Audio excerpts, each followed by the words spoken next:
อาตมาภาพพระอาจารย์บุญมาหอมสมบัติปัจจุบันนี่เป็นเจ้าอธิการวัดหนองดาเมืองศรีโคตะบองและทั้งเป็นประธานโครงการบรรพชาสามเณรอยู่ที่เมืองศรีโคตะบองข้าพเจ้าชื่ออินปองทุมมาของเจ้าเมืองศรีโคตะบองข้าพเจ้านำชื่อสุวรรณวระเป็นนายบ้านน้องดาข้าพเจ้าเนาะชื่อสมรักไสสนมมาจากบ้านหนองเหนือเมืองศรีโคตะบองขน้อยชื่อสามเณรมาเวียอายุ9 ปีอยู่ห้องป .4 บ้านผางแห้งเมืองนาไซทองนครหลวงเวียงจันทร์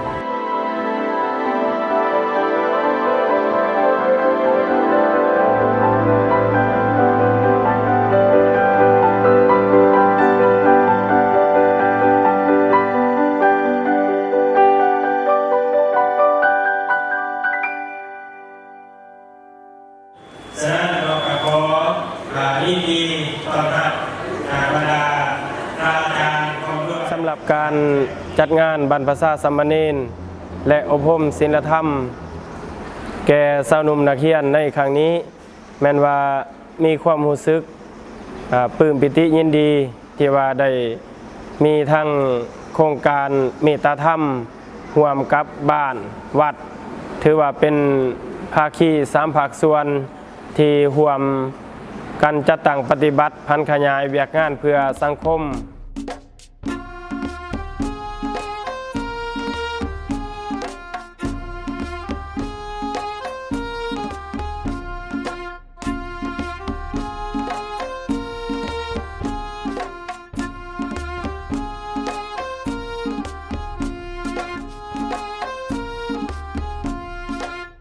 เจริญพรบรรดาทานแขกผู้มีเกียรติทุกท่านเมื่อนี้ถือว่าเป็นบรรดาสำหรับอยู่เมืองศรีโคตะบองนั้นในปีนี้กาแมนว่าการบรรพชาสามเณรนั้นได้เปิดหรือว่าได้ไขขึ้นในวันที่8 เดือน 7 2018 โดยมีพระวิทยากรที่ลงมาเคลื่อนไหวเวียกงานทั้งหมดอยู่16 องค์จะเป็นพระวิทยากรที่มาสอนกับ8 องค์เป็นเน้นไอเลี้ยงหรือว่าเป็นเน้นอาสาสมัครที่ช่วยเวียกมี9 องค์ศูนย์กลางได้ถูกพอได้ถูกในปี2001สถานพระเทราเทระเดินพรญาโยมทุกทางสำหรับเยาวชนและสามเณรที่เข้ามาร่วมบวชหรือว่าเขามาร่วมศึกษาอบรมเป็นเนรนี่มีอยู่106 องค์เป็นเยาวชนยิ่งที่มาศึกษาเรียนรู้ประพฤติปฏิบัติศีลธรรมมี16 ตนอันนี้แม่นสถิติให้เขาพอมีเรียนมีความหมายความสำคัญดังกล่าวนี้โดยการร่วมมือของโครงการเมตตาธรรมร่วมกับข้าพเจ้ามีความรู้สึกเป็นเกียรติและภาคภูมิใจหลายที่ได้มีส่วนร่วมในโครงการบรรพชาสามเณรที่วัดหนองดาเห็นว่าโครงการดังกล่าวนี้เป็นโครงการที่ดีหลายโครงการดังกล่าวนี้ได้ซิดสอนให้บรรดาเยาวชนสาวหนุ่มที่ไปบวชหันให้หลีกเว้นสิ่งเอาไว้ยมุกต่างๆเพื่อว่าให้เป็นคนดีของสังคมโดยนำใช้คำสอนของทางศาสนา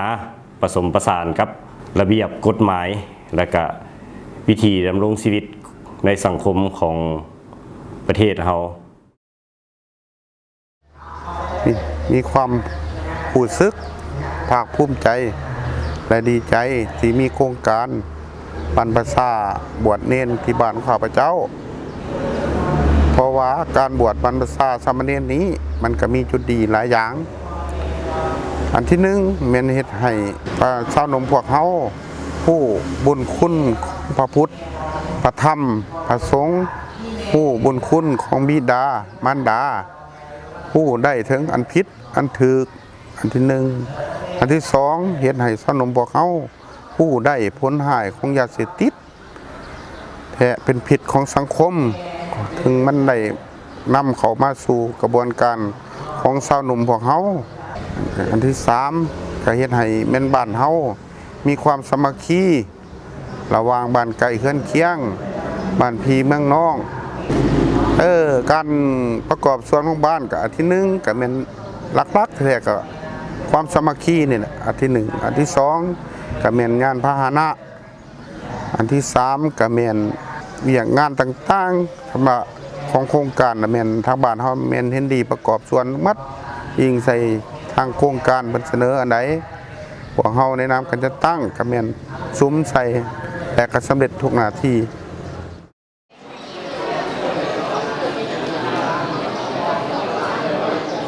มื้อนี้ถือว่าได้นำพาลูกหลานเนาะมาบวชมีผู้หญิง2แล้วก็ผู้ชาย2เนาะถือว่าโครงการที่เพิ่นจัดขึ้นในครั้งนี้เนาะถือว่าในนามส่วนตัวข้าพเจ้ากับครอบครัวรู้สึกว่ามีความดีใจเนาะแล้วก็เห็นได้ความสำคัญของโครงการจึงได้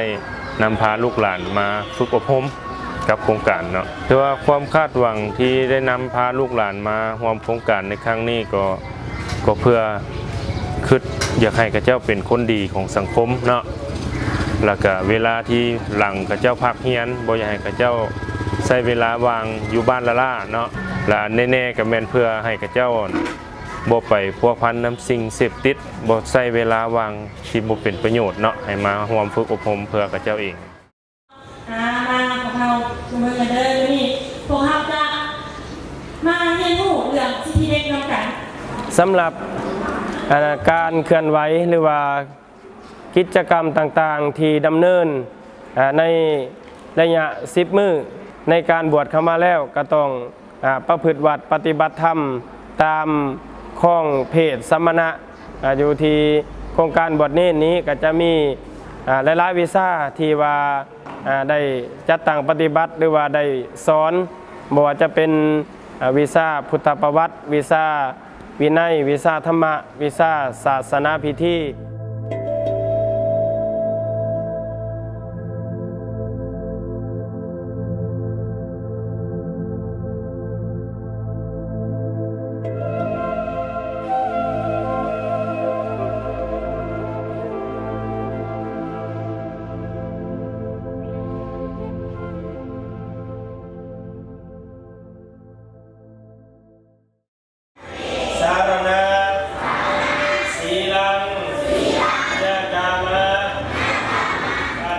ข้าน้อยรู้สึกตื่นเต้นดีใจ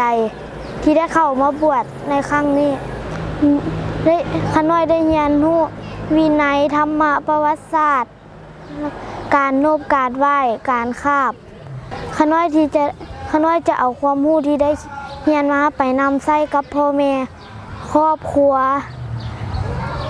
สังคมและหมู่เพื่อนลำดับต่อไปพระอาจารย์จะได้อธิบายสาธยายธรรมะขอให้นอกจากนั้นก็แม่นว่ามีกิจกรรมบรรยายแสงเทียนแสงธรรมกับคำว่าแม่เพื่อให้ลูกหลานได้รู้จักความกตัญญูหูบุญคุณแก่ผู้เป็นบิดามารดาถามลูกอยู่เสมอว่าลูกหิวบ่ลูกเมื่อยบ่ลูกอยากได้อันใดบอกแม่มาแม่ซอกหามาให้แล้วกลับกันลูกเด้เคยถามแม่หรือบ่ลูกบางคนยามแม่มีชีวิตบ่เคยเลยที่จะรักษาน้ำใจทานบ่เคยเลยที่จะเฮ็ดให้ทานสบายใจ